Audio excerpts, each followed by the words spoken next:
On Greek shoes are pom-poms, kimonos.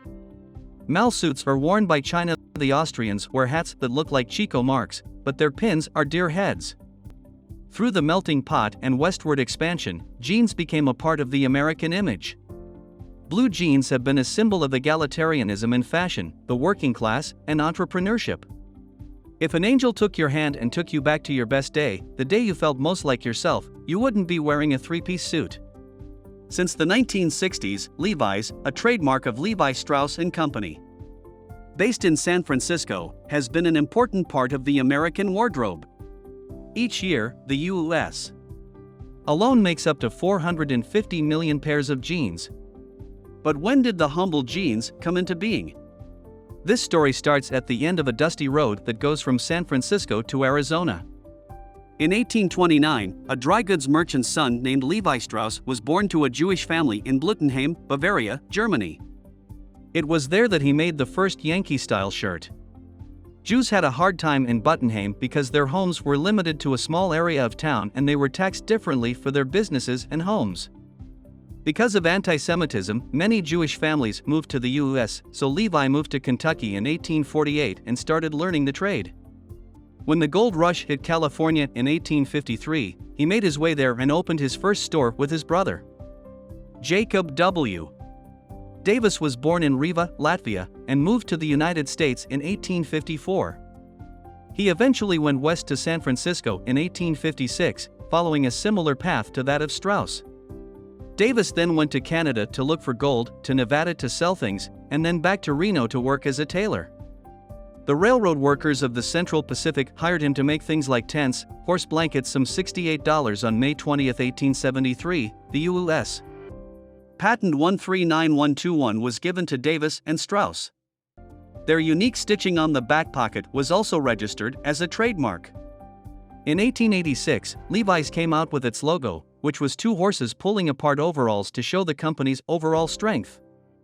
By this time, Strauss was a millionaire and well-known in San Francisco for his businesses and charitable work. Strauss joined the California Immigrant Union in 1869, which promoted California products and encouraged people from Europe and the East Coast to move to California. His charity organization helped poor widows and orphans. Strauss set up 28 scholarships at the University of California in 1897 as a gift to the California School for the Deaf. He also enjoyed the city's cultural events, such as social and literary clubs. Strauss Levi had a reputation for being fair, honest, and unpretentious. He preferred to be called Levi instead of Mr. Strauss, and he stayed close to his siblings and their children even though he never married or had children of his own. A completely different way to go when the new Transcontinental Railroad project was finished in 1896, the railroad companies had to raise their prices. This made it very expensive to ship goods by train. In 1891, Strauss and other business owners from San Francisco to Salt Lake City, Utah, tried to build a new railroad line. However, the project failed because of some problems. Strauss tried again to push for an alternative rail line. Levi and Klaus Spreckels, the owner of the sugar magnate, came up with a plan and put almost $25,000 of their own money into it. Business owners from other major cities also backed the San. Even after his nephews took over the company in 1890, Strauss still went to meetings and the office every day. In an interview published by the San Francisco Bulletin on October 12, 1895, Strauss said, quote, "I don't think that making a lot of money will make you happy, because once you have money, you have to spend your whole life taking care of it. I don't think money makes people your friends. In fact, it's usually the opposite." Strauss had heart problems in his 70s, and his doctors told him to rest more. His family owned a property in a peaceful valley near San Francisco. On September 26, 1902, Strauss died in San Francisco and was mourned by the city's people. A special resolution from the San Francisco Board of Trade said, quote, "The Greek how blue jeans are made." The Levi Strauss Company later opened a large tailor shop in San Francisco, which allowed Davis to make their new waist overalls in the city. Did you know that until the 1950s, jeans were called overalls? Kids wanted a different name because their parents were already using this term, so overalls became known as jeans. Strauss's shop quickly became too small, so he and Davis built a factory to make his overalls. Even though Levi's 501 jeans were made in the 1890s, the most popular denim pants were worn by working men on the West Coast. Their popularity slowly spread to the rest of the country as vacationers brought them back east during the 1930s dude ranch craze. In the 1930s, John Wayne and Gary Cooper made denim a wardrobe must-have by wearing. Production probably went from 16 to 63 plants in the U.S. between 1964 and 1974, and there were an additional 23 plants in other countries. In 1946, the company had 15 salespeople, but by 1976, it had 22,000. Since its peak in the 1960s and 1970s, Levi Strauss & Company has gone through many changes, such as closing factories and facing a lot of brand competition in the market. However, it is still a business worth more than $5 billion, with clothing contracts with Walmart and other retailers. In 2018, there were jobs for more than 15,000 people. Even though Gap, Tommy Hilfiger, and Guess Jeans make jeans, Levi Strauss & Co. is still the leader in the denim industry. In its history, Levi Strauss & Co. became the maker of the most famous American garment and still is. Every year, February 26th is celebrated as Levi Strauss Day, and the company holds community days to help charitable organizations. This is in honor of Levi Strauss's legacy. They have community projects that all employees are encouraged to take part in. The 21st century has brought good things to Strauss & Company, like reducing the amount of water used to make their products. By recycling 96% of the water they use, they've been able to cut water use by a lot. Mr. Levi Strauss is the perfect example of the American dream. He was born in Germany and became one of the most famous people in the United States.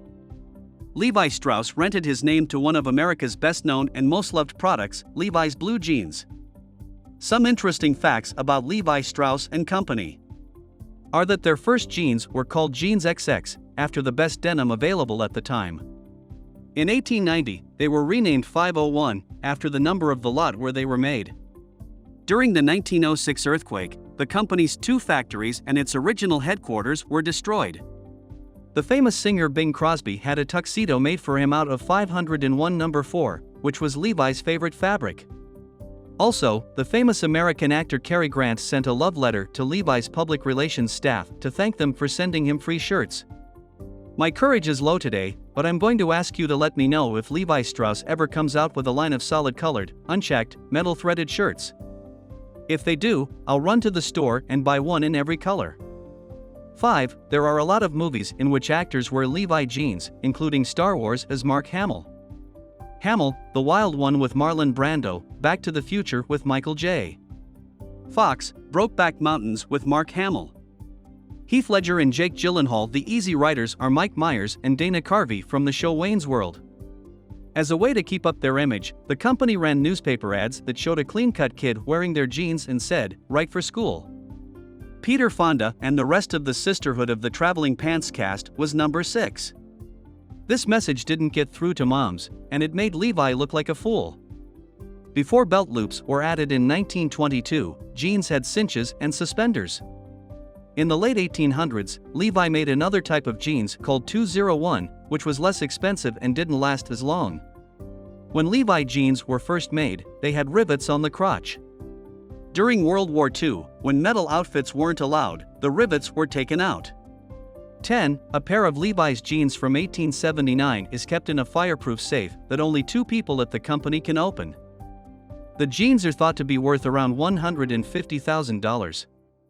11. In 2014, the Levi Foundation collected 18,850 pairs of donated Levi's as a message about recycling on the San Francisco 49ers football field, which is called Field of Jeans. It was great to have you with us, and we hope that Levi's story has inspired you to be the best you can be no matter what challenges you face. Please like the video and subscribe to our channel for more motivational videos.